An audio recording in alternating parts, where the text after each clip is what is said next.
මිනිස් සමහි කෘත්‍යය ආරක්ෂාව ක්ෂුද්‍රජීවී ආස්වාදනවලට රසායනික හා භෞතික ද්‍රව්‍ය ඇතුළුවීමට හා විජලනයට එරෙහිව ආරක්ෂක බාධකයක් ලෙස සමක්‍රියා කරයි. සාපේක්ෂව ජලයට අපාරගම්‍ය කෙරටිනීභූත අපිච්ඡදයක් සමහි අඩංගු වේ. මේ ස්තරය මගින් ගැඹුරින් නැති ස්තර හා වඩාත් සියුම් ව්‍යුහ ආරක්ෂා වේ. බාහිර ආසාදක ද්‍රව්‍ය භක්ෂ සෛලිකතාව මගින් විනාශ කරන විශිෂ්ට ප්‍රතිශක්තීකරණ සෛලද සමහි අඩංගු වේ. තවද මෙලනින් වර්ණක UV කිරණවලින් ඇතිකරන හානිකර බලපෑම්වලට එරෙහිවද ක්‍රියා කරයි. දේහ උෂ්ණත්ව යාමනය සිරුරේ අවශ්‍යතාව මත තාපය පිටකිරීම හෝ ලබා ගැනීම සඳහා මාර්ගයක් සෙපීම මගින් දේහ උෂ්ණත්ව යාමනය සඳහා සමදායක වේ.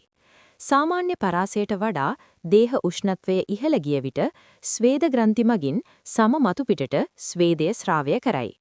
ඉන්පසු ස්වේදය වාෂ්ක වීමෙන් දේහය මතු පිට සිසිල් කරයි.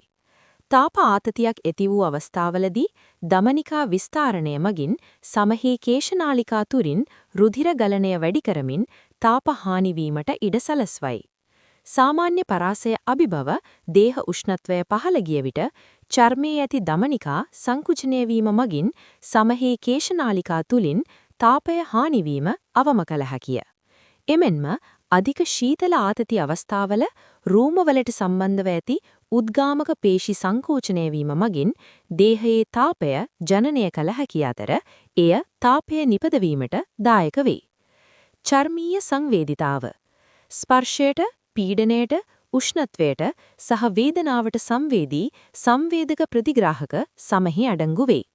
ඒවා උත්තේජනය මගින් ස්නායු ආවේග ජනනය කර මස්තිෂ්කයේ සංවේදන සංඥානනය සඳහා යොමු කරයි. විටමින් D සංශ්ලේෂණය සම හිරුවෙලියට නිරාවරණය වීමේදී සමහි ඇති ලිපිඩමය ද්‍රව්‍ය විටමින් D බවට පරිවර්තනය කරයි. බහිස්රාවය බහිස්රාවයට සුළු වශයෙන් දායක වන අවයවයකි සම. සෝඩියම් ක්ලෝරයිඩ්, යූරියා සහ සුවඳමය ද්‍රව්‍ය සුදුලූණු මැනි ස්වේද සමග බහිස්රාවය විය හැකිය.